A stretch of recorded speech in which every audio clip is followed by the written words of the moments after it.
Thank you so much, Secretary, for sitting down with us. I want to start on the Trump accounts. Okay, so let's start broad and quick. What, for families viewing, is your one-sentence pitch on the Trump accounts?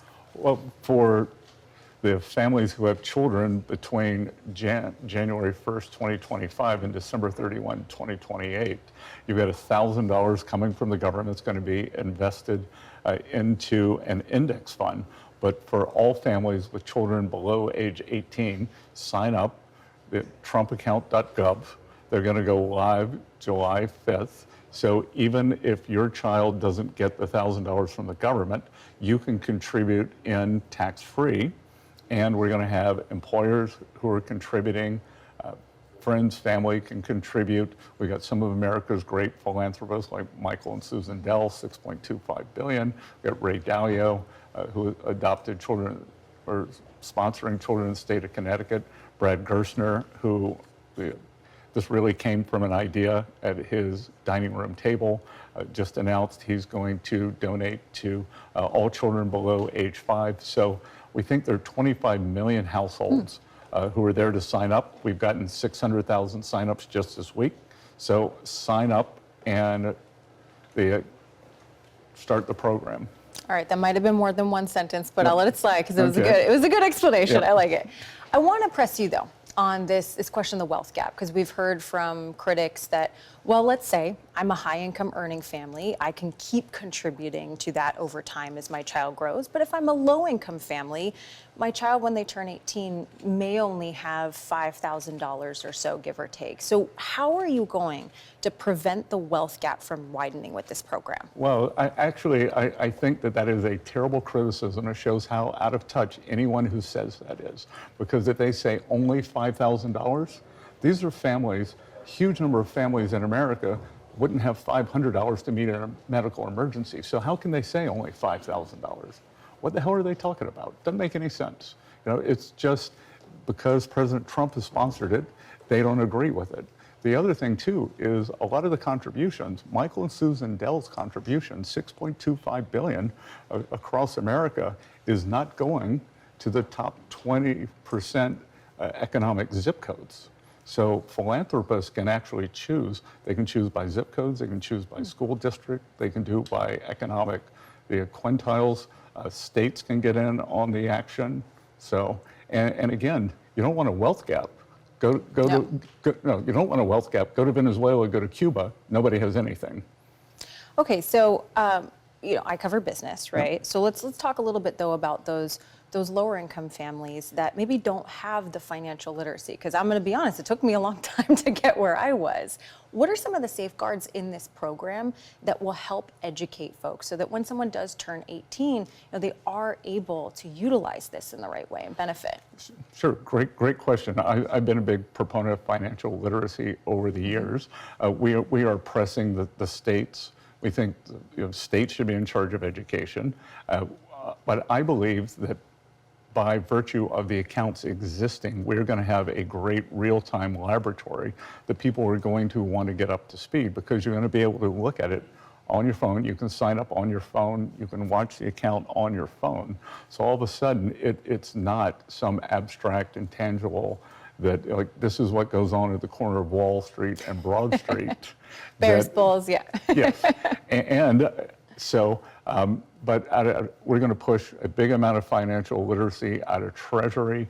We're going to continually encourage people to update, and I think families are going to be very interested. Studies have shown that the main impediment is getting the account open. That people who don't save, they don't have a vehicle to save. Is like my deep dark secret is I have a Dr. Pepper for breakfast. I'm not allowed to do it in the house with the children. Wait, that's your breakfast, Secretary? Yeah. Breaking news. Don't tell Bobby Kennedy. All right, don't tell Bobby Kennedy. Well. I end up at the Circle K on Meeting Street in Charleston, South Carolina. A lot of young workers there. I'm dressed like this. They come up to me. They're all playing the lottery, and they said, "Mister, if I win the lottery, will you manage my money?" And I said, "The best thing you can do is not play the lottery." But I couldn't tell them what else to do with it. Now you could say, put it in your child's account, and it'll grow over the years. So I do want to pick up on that, right? And we'll get back to the Trump accounts in a minute, but that's a future thing, right? To your point. There are people in this country, like the ones that you just spoke about, that are feeling crunched now. And I've heard your administration and you say we have a great economy, but you do have folks that aren't feeling it. The president has said, just give us time, give us time. Can you tell the American people how long they have to wait? Well, I think it's starting to kick in right now, and they should feel crunched. The Biden administration blew out working Americans. Stated inflation was 22, 23%, but the friend of mine, Jason Trenner, Strategic Partners, has something called the Common Man Index, and that's what working families have. So it's groceries, insurance, cars, especially used cars, rent, and that was up in the 30s. So yes, they are crunched. So what we're trying to do, we're trying to control cost. I think inflation is going to be back toward the Fed target, 2%. Rents are down, energy's down, president's pushing down prescription drug costs. The other side of that is going to be the real wage growth. We've had real wage growth every month that the president's been in office as part of the One Big Beautiful Bill. The president's signature policies: no tax on tips, no tax on overtime, no tax on Social Security, deductibility of American-made auto loans or the interest on those. That began, it was retroactive for 2025. I'm also the IRS commissioner. We did not give withholding guidance, so we're going to have substantial tax refunds this year. I actually do want to pick up on that, though, because the tax refunds, that is for folks who are struggling. Everyone looks forward to April. Not doing the taxes, certainly in my house, but the tax refund. The thing, though, that I'm concerned about, and I want your thoughts, if we were to have a shutdown, if Democrats do decide to withhold their votes over ICE funding, how is the IRS going to deal with that during tax season? Well, I think, I can't imagine that the Democrats would be as irresponsible to close this down. And as you said, the Democrats shut down. That they would be as irresponsible to close down for the length that they did last time. But I can tell you, we're ready. We have continuance plans in place. It will not affect tax season at all. As a matter of fact, I could say that the cold weather we've seen the past 2 days is more of a hindrance than the shutdown would be at the IRS. So we are fulsome, robust, and prepared. All right, I do like to hear that. I like my tax refund.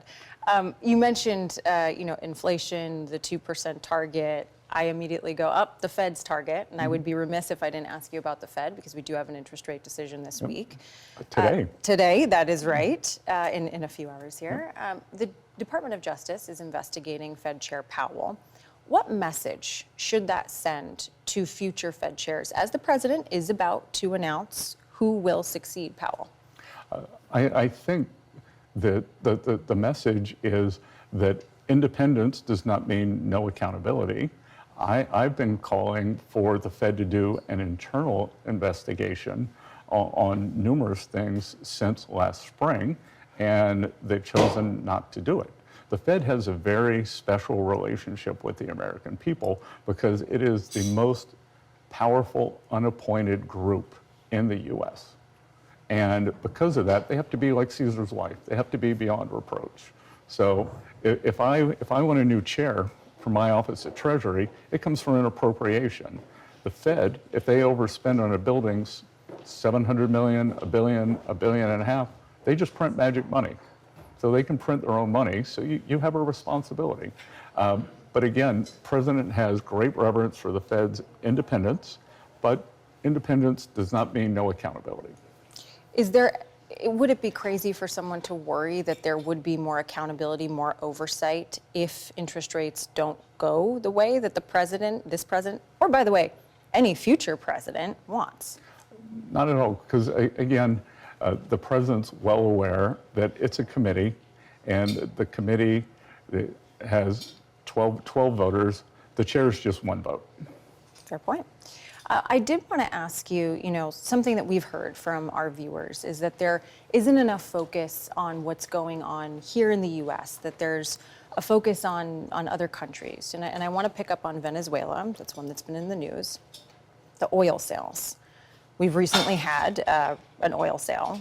Can you confirm where that money has gone from that recent Venezuelan oil sale? Well, it's going back to the Venezuelan people. So, Okay. But again, this is very important for the American people because the Venezuelan oil is very heavy crude, but very necessary for the refineries in the southern part of the U.S. So our gasoline prices are driven by that. So the more supply that comes into those refineries, lower gasoline prices are going to become here. And that's fair. I always when I'm looking at the CPI index, I always look at what energy is doing because that is a big driver of where things go. Just a couple more questions for you. Of course. I did want to go back to the Trump accounts for a second.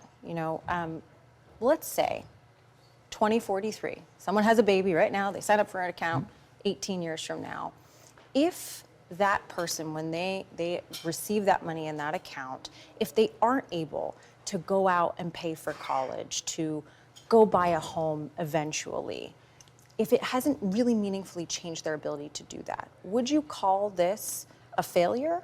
Or is there a different way that the Treasury measures success in this particular program? Well, first of all, again, as I said, so many Americans couldn't even meet a $500 emergency. So maybe people just put it away and it's their rainy day fund. It can be a component. Like I worked 3 jobs to put myself through college, so maybe I would just be working 2 if that happened. But again, I think the success of this is going to be, as you just said, on foreign policy, maybe a lot of Americans, like with Venezuela, don't understand how it affects them. For many Americans, Wall Street is just 38% of the households who don't have stocks. Wall Street is this abstract notion. All of a sudden, they have participated for 18 years that in the financial markets. So it's a constant financial education. Yeah, I mean, that's sort of the reason why I have a job, so I hear you on that. Last question for you. I always like to end on a little bit of a light note when we can, okay? I have heard you describe yourself as a ninja when it comes to business. So can you level with me? Elon Musk, black guy, right hook or left? Whoever did it's left-handed. Are you left-handed, Secretary? That's for the next interview. But I think his son X maybe.